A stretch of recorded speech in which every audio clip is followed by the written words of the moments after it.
The story begins at an American football game, where Nicky is sitting comfortably in the VIP stand with his girlfriend, Jess. The match is underway, but Nicky's attention isn't really on the game, it's on the crowd. He notices a beautiful woman getting up from her seat, and a mischievous thought crosses his mind. He makes a small bet with Jess, saying, "Let's see how many people turn their heads to look at her." Their friend Leon, sitting nearby, joins in on the fun. Everyone bets $10 and starts counting. When the woman leaves the stand, they find that 7 people looked at her.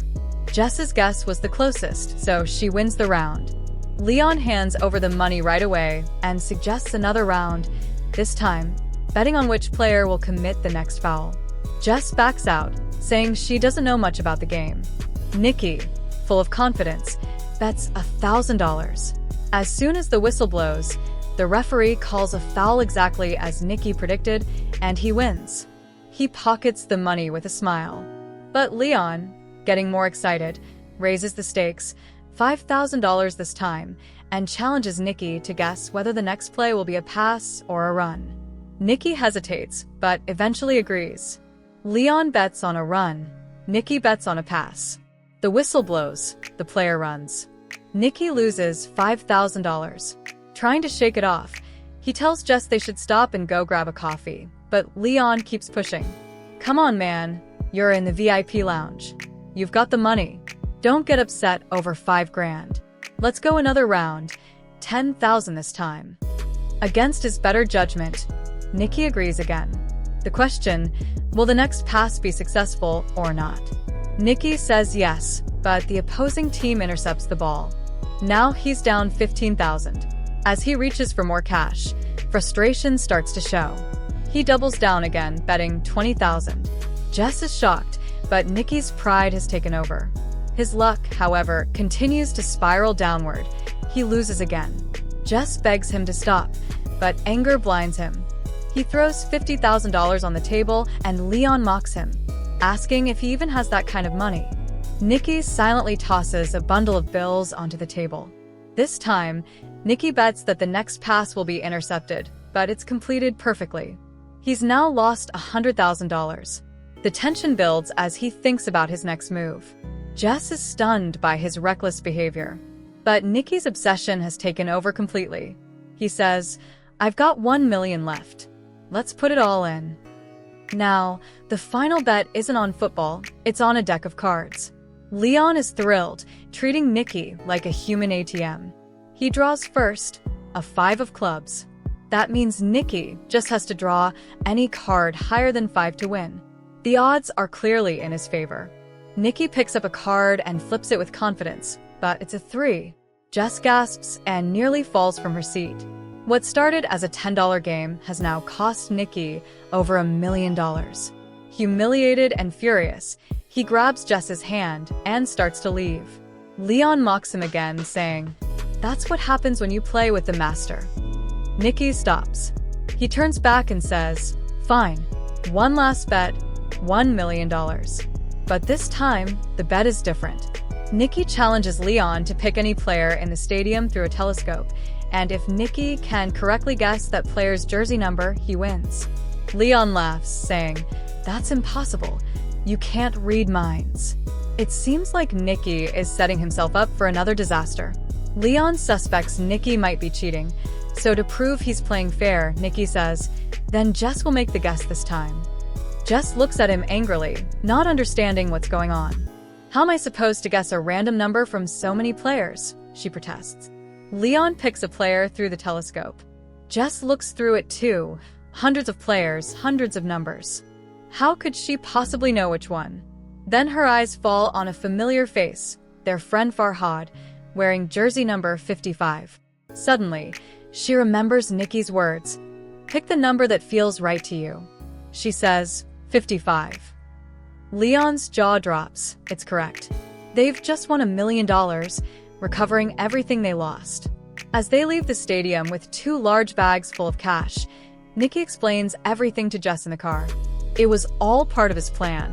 They had been studying Leon for a long time, a compulsive gambler known for taking any bet that came his way. Nicky's team had planted the number 55 deep in Leon's subconscious. The number 55 appeared everywhere that day, on the security guard's badge, on road signs leading to the stadium, even in the song that played in Leon's car, repeating 55 over 100 times. Farhad's picture had also been shown to him earlier to strengthen the mental connection. So when Leon picked a player at random, his mind automatically gravitated toward number 55. Jess had no idea about any of this, and that was the point. Her genuine reactions made the con look real. By keeping her in the dark, Nicky ensured nobody could suspect her. Jess is amazed when she hears all this, realizing just how clever Nicky truly is. The story then flashes back to a few days earlier. Nicky had been lying on a bed with a gun pointed at his head by an angry man, while Jess, whom he had just met, sat beside him. It's clear Nicky had been set up. Yet he remains calm and says, "I don't have a single dollar left. If you're going to shoot, do it." The man, surprised by Nicky's composure, lowers his gun. He realizes Nicky is no ordinary target. He's a con artist, cleverer than he looks. Jess had lured him into the room, but instead of anger, Nicky sees potential in her. He tells her, "You've got talent. If you learn how to use your gift for deception, you'll never have to worry about money again." He explains that this is a family business. His father, his grandfather, all were con men. Every move, every trick is just another game. Jess is intrigued. She pulls out some cash and says, "Teach me." Nicky agrees, but before leaving, he steals her ring without her noticing. Moments later, she realizes her watch is gone too. He smirks and says, "Sleight of hand, perfect timing, and a little style. That's all it takes." Jess laughs, impressed, as he walks away. Months later, Jess tracks him down in New Orleans, where he's building a new crew. Their reunion turns into a test. Nicky wants to see if she's good enough to join his team. Her first real assignment is at a crowded fair. With a partner, she distracts tourists by asking for directions while her partner steals cameras and wallets. Jess quickly gets the hang of it, even pulling off solo thefts using chopsticks to lift purses unnoticed. Nicky watches from above, impressed. Soon, Jess is stealing jewelry and luxury items with ease. Nicky decides she's ready for a bigger job, a high-tech scam involving special contact lenses that can read poker cards. The team also sets up fake ATMs that secretly capture user PINs and clones credit cards. They sell the data on the black market for millions. When Jess tries to keep a diamond necklace for herself, Nicky scolds her. "We sell everything," he says coldly. "We keep nothing." Jess, overwhelmed by the scale of the operation, starts realizing how deep she's gotten. Their next big con involves faking a medical emergency to distract rich targets while others pickpockets and steal valuables. The plan works flawlessly. They make $1.2 million in a week. After celebrating, the team prepares to split up. But Nicky has one last trick: the football stadium bet with Leon. Jess thinks it's all fun until she realizes it's actually another high-stakes scam. At the end, Nicky gives her $80,000 and walks away, saying goodbye without emotion. Jess's heart breaks. She thought their love was real. 3 years later, we see Nicky again, tired, broke, and out of the game. He meets George, a race team owner developing a racing algorithm called XR. George hires Nicky to help sell a fake version to rival teams.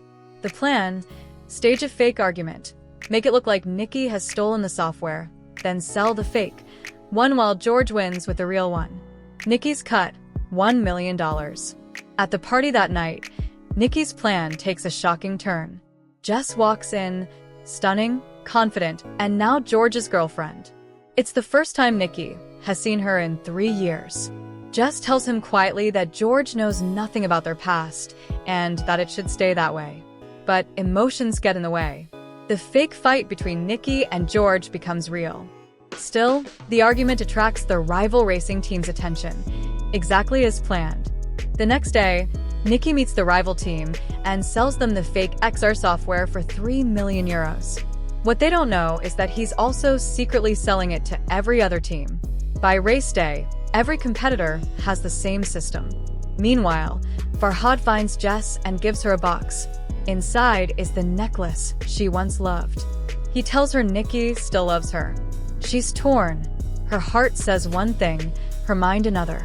When Nicky completes the deal and gets his $3 million, he texts Jess to meet him so they can escape together. But by the time she arrives, it's too late. George's men catch them both. It turns out George knew everything. He realizes Nicky sold the real software instead of the fake one. Furious, George's enforcer rams Nicky's car, causing a brutal crash.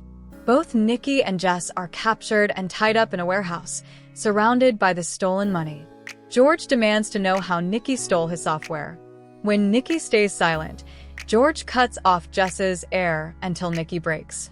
In desperation, Nicky confesses. He says he tricked Jess into wearing the necklace again, this time fitted with a hidden chip that captured George's password and copied his data when he accessed it. Jess is heartbroken, realizing she was used again. But George laughs and says, "Jess was never my girlfriend. She was using me, too." Jess admits she only pretended to love George to steal his watch collection. She wanted to hurt Nicky the way he hurt her. Before Nicky can explain more, George's bodyguard shoots him in the chest. George panics, realizing murder wasn't part of the plan. He flees, leaving Jess crying over Nicky's body. Then the truth comes out. The bodyguard is actually Nicky's father, the same man who taught him everything. The shot was staged. He removes the bullet, patches Nicky up, and revives him. The three of them escape with a fortune, but at a crossroad, the father takes the money and leaves the two lovers behind, reminding Nicky of their rule: never get emotional. As Nicky and Jess head toward a hospital, he notices something sparkling on her wrist, one of George's watches. He smiles. Jess smiles back. With tricks like theirs, they'll never go hungry, no matter where life takes them. If you enjoyed the video, don't forget to like and subscribe to the channel. See you in the next one.